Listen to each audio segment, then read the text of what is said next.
Corridor আপনারা দেখেছেন যে একবার আমেরিকা করিডোর চেয়েছে, এবার চায়না চেয়েছে।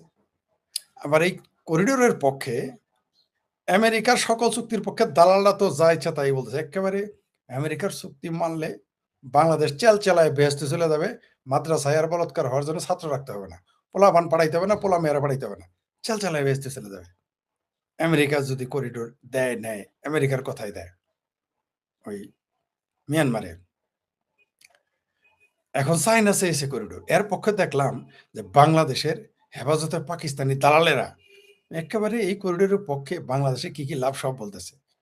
লাভের বন্যা বয়ে যাবে যদি চায়নার সাথে বাংলাদেশে করিডোর দেয়। এই করিডোরটা যদি খালি ভারতের সাথে হইতো বা ভারতের আলাপ হইতো তাহলে কি বলতে জানেন?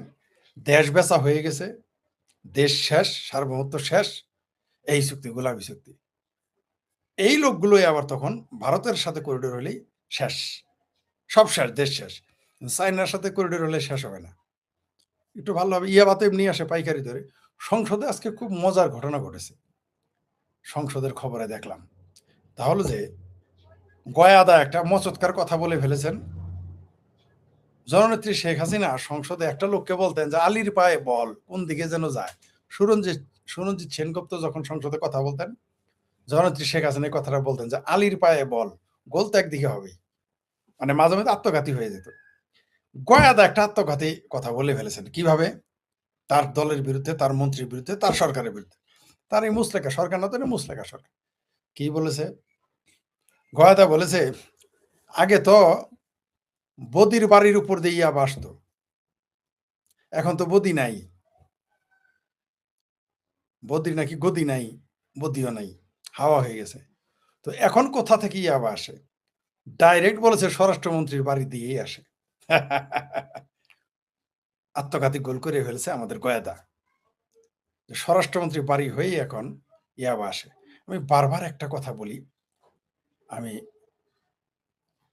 ২০-২৫ বছর আগেই সিদ্ধান্ত নিয়েছি, বুঝতে পেরেছি, সিদ্ধান্ত আসতে পেরেছি। সিদ্ধান্ত নেইনি তো সিদ্ধান্ত আসতে পেরেছি যে রাষ্ট্রের যত অপরাধ হয় সেটা ছোট অপরাধ হোক আর বড় অপরাধ হোক, রাষ্ট্রের অনুমতি ছাড়া আপনি পারবেন না। এই যে ইয়াবা দেখেন, গাঁজা দেখেন, তারপর আরো ড্রাগ দেখেন, ফেনসিডিল দেখেন, রাষ্ট্রের সহযোগিতা ছাড়া সম্ভব না। নিজের রাষ্ট্রের সহযোগিতা এবং বাইরের রাষ্ট্রের সহযোগিতা ছাড়া সম্ভবই না। সিআইএর একজন সাবেক কর্মকর্তা বলেছেন, আমি তো এগুলো, আমার তো এডিটর এখনো নিয়োগ দেই নাই, আমি তো এগুলো দেখাইতে পারি না, ভিডিওগুলো আছে, দেখাইতাম নইলে। আমেরিকার সিআইএ বলেছে ড্রাগ আসলে একটা বিশ্বের যুদ্ধ নীতির একটা অংশ। এই যে যে দেশে বিদেশে এমনকি আমেরিকাতেও যে ড্রাগ যায়, এটাও তার প্রতিপক্ষ দেশের ষড়যন্ত্র। বাংলাদেশেও যে ড্রাগ, এটা দেশি বিদেশি আন্তর্জাতিক ষড়যন্ত্র, এগুলো ষড়যন্ত্র। আপনি কিভাবে ড্রাগ আনবেন? বস্তায় বস্তায় টনাটন কি করে সম্ভব রাষ্ট্রের অনুমতি ছাড়া? আফগানিস্তানের যত আফিম ছিল সব পাকিস্তান সারা বছর বিক্রি করত। মূল পেশা ছিল এই যে হুইস্কি জেনারেল, পাকিস্তানের ইসলামী জেনারেলদের কাজই ছিল আফিম বেচা। তারপর সন্ত্রাস উৎপাদন ও রপ্তানি করে, সেটা তো আলাদা বিষয়। আসলে রাষ্ট্রের অনুমতি ছাড়া, রাষ্ট্রের ইশারা ব্যতীত, রাষ্ট্রের আস্কারা ব্যতীত আপনি কোনো অপরাধী করতে পারবেন না, প্রশ্নই আসে না। যেমন মা বাবার আস্কারা ছাড়া কোনো সন্তান জুয়া খেলতে পারে না, ড্রাগ এডিক্ট হইতে পারে না। যদি কেউ বলে যে তার সন্তান জুয়া খেলে সে জানে না, যদি বলে তার ছেলে গাঁজা খায় সে জানে না, যদি বলে তার ছেলে ইয়াবা খায় জানে না, যদি বলে তার ছেলে আফিম খায় জানে না, যদি বলে তার ছেলে ফেন্সিডিল খায় তার পরিবার জানে না, যদি বলে তার পরিবার কিছু জানে না। ঠাড়া মারা মিথ্যা কথা।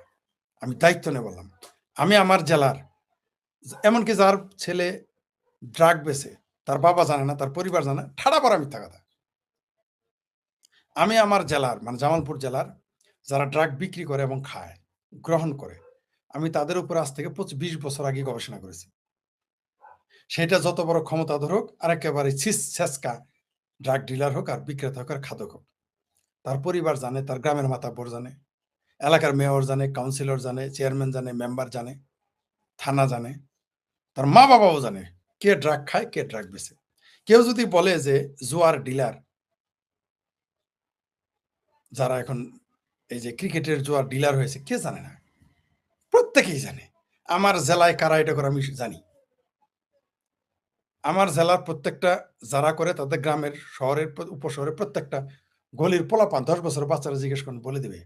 আর এখন যদি বলেন থানা জানে না, রাষ্ট্র জানে না, এলাকার মেয়র জানে না, চেয়ারম্যান জানে না, এমপি জানে না, মন্ত্রী জানে না। ঠাড়া পাড়া মিথ্যা কথা। আমার এলাকার যেগুলো লোক ড্রাগ বেচে মানে গাঁজা, ইয়াবা, ফেনসিডিল এবং আর অন্যান্য যত কিছু আছে সব পরিবারে জানে, সবাই জানে, বাপ মা জানে। ওদের বাপ মারা এখন কেউ বলবে কিন্তু যারা আবার খায় তাদের বাপ মা কি বলবে জানেন? আমার পোলাটারে আমাকে নষ্ট করে দিল গো। ফরিদ তুমি কি জানো? আমার পোলাটারে আমাকে নষ্ট করলো। আমার ভাইস্তাটারে আমাকে নষ্ট করলো। আমার ভাগ্নাটারে আমাকে নষ্ট করলো। তার যে পোলা নষ্ট হলো এটা সে বলবে না। তার যে ভাগ্না নষ্ট হইলো বলবে না। তারা জানে বলবে না। তারা কিন্তু কন্ট্রোলে রাখতে পারেনি। তারপরেও সবচেয়ে বড় যেটা সমস্যা, রাষ্ট্র নিজেই এগুলো পৃষ্ঠপোষকতা করে। সিআইএ এর সাবেক একজন এজেন্ট এই কথা বলেছে। আমি এডিটর নাই, আমি বললাম দেখাইতে পারি না, ভিডিওটা আমার কাছে আছে। আমি হয়তো সম্ভবত আগামী সপ্তাহে হয়তো আমার এডিটর নিয়োগ দেওয়া হবে বা তা নইলে অক্টোবর থেকে তো শুরু করবোই প্রফেশনালি। যদি আমি ১ তারিখের থেকে নিয়োগ দেওয়ার সম্ভাবনা আছে, তাহলে হয়তো তখন আপনাদের আমি অনেক কিছুই দেখাতে পারব। জাতীয়, আন্তর্জাতিক, পারিবারিক, সামাজিক, রাষ্ট্রীয় আস্কারা ছাড়া আপনি কখনোই অপরাধ করতে পারবেন না। কোনো অপরাধই করতে পারবেন না আপনি। আপনার বাবার ক্ষমতা নাই, আপনি একটা গাছের পাতা ছিঁড়তে পারবেন না। আপনার সমাজ, আপনার পরিবার, আপনার রাষ্ট্র যদি আস্কারা না দেয়। আমি কোনোদিনই আমার বাড়িতে কোথাও থেকে একটা ইট নিয়ে যাইতে পারবো না আমি। একটা ইট। ইটটা নিয়ে গেলাম। বাবা বলবে যে, "এটা তুমি কই থেকে আনছো?" জিজ্ঞেস করবে আমাকে। আমি পারব না। কিন্তু আমি দেখেছি আমার বাড়ির সামনে থেকে ট্রাকে রেল লাইন লাখ, লাখ টাকা রেল লাইন বিক্রি করে কোটিপতি হয়ে গেছে। আমার চোখের সামনে, আমাদের বাড়ির সামনে থেকে। কিন্তু আমরা কোনোদিন সে চিন্তা করার সাহসই পাইনি। কারণ আমার পরিবার সেটা অ্যালাও করবে না। তারা এবার লম্বা, লম্বা কথা বলে আমার সাথে আবার। অবশ্য সরাসরি পারে না সামনাসামনি। কারণ জানে তো আমি সেড়াভাঙ্গা, হুমায়ূন কবিরের ভাষায় সেড়াভাঙ্গা বয়ান দিব। কারণ আমাদের জামালপুরের কে ধনী কিভাবে হইছে সব তো আমার ডাটা মুখস্থ। কার বাপ কি করতো, কার দাদা কি করতো, কে কিভাবে ধনী হইছে, কার বাড়ি যার বাপ দাদার পায়ের স্যান্ডেল ছিল না, তার বাপে কিভাবে শো পড়লো, যার বাপের একটা শার্ট ছিল না, সে কিভাবে ৫ তলা বাড়ি এগুলো তো সব আমি জানি। সবাইকে চিনি আমি। যাই হোক সেটা অন্য প্রসঙ্গ। যেটা বলতেছিলাম। চায়না করিডোর চেয়েছে, এখন এই করিডোর দিবে। এর পক্ষে বয়ান দিতেছে। আমি দোয়া করতেছি করিডোর দেও না সোনা। চায়নারে করিডোর দাও। অথবা আমিও দোয়া করতেছি আমেরিকারে করিডোর দাও। তারেক রহমানের মুরোধেই গোলাবে না কাউকে করিডোর দেওয়া। সে চায়নাকেও করিডোর দিতে পারবে না, আমেরিকাকেও দিতে পারবে না, ভারতকে তো দিবেই না। এই সরকার তাহলে টিকবে না।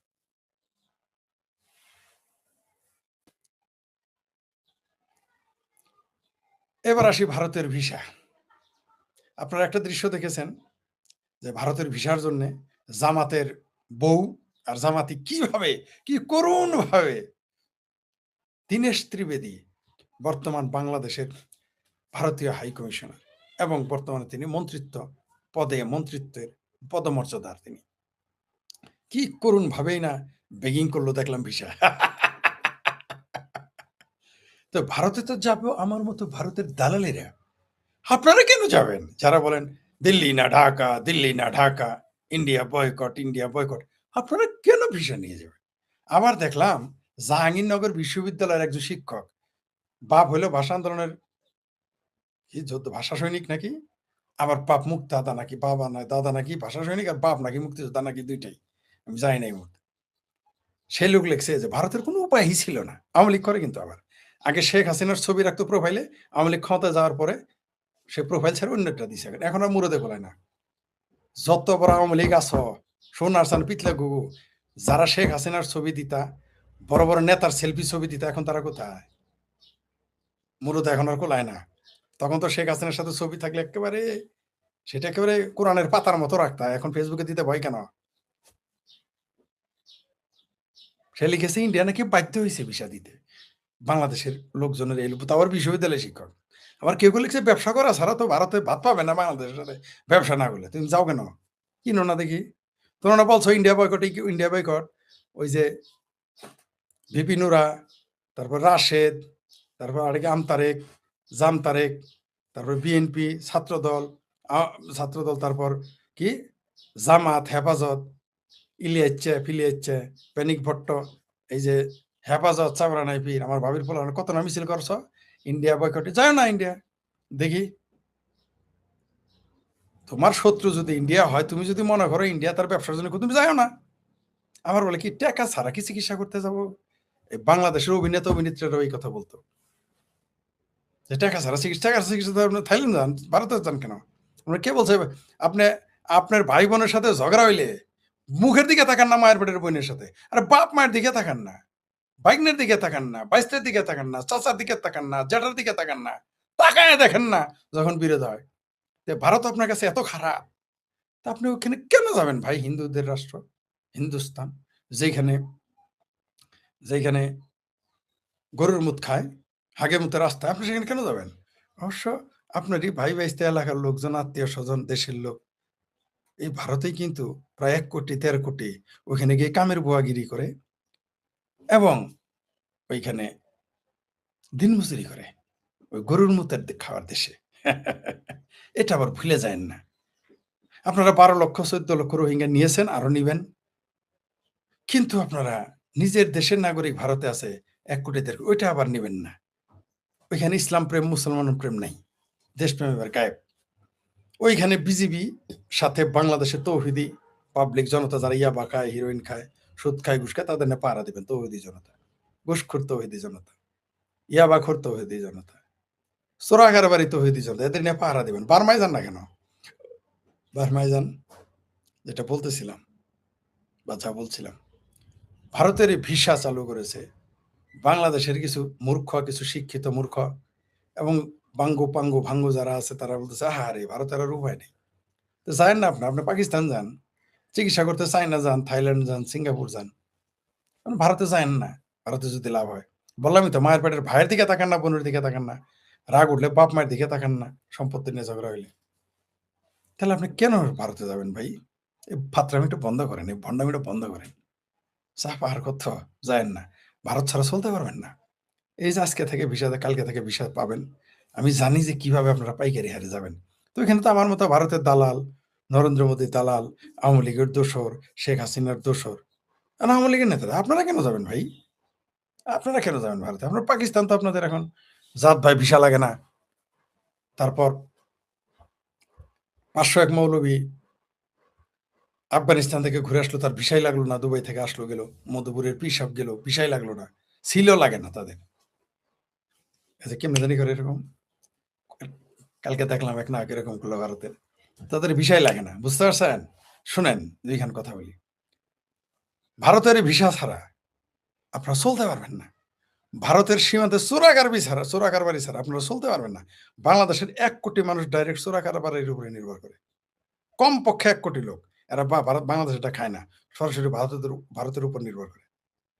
ভারত ছাড়া চলতে পারবেন না। চাপা যতই মারেন। আপনি ১৪ বিমান ছাড়া ১৪০০ বিমান, ২৪০০ বিমান কিনেন। চায়না কেন, আমেরিকা থেকে আনেন।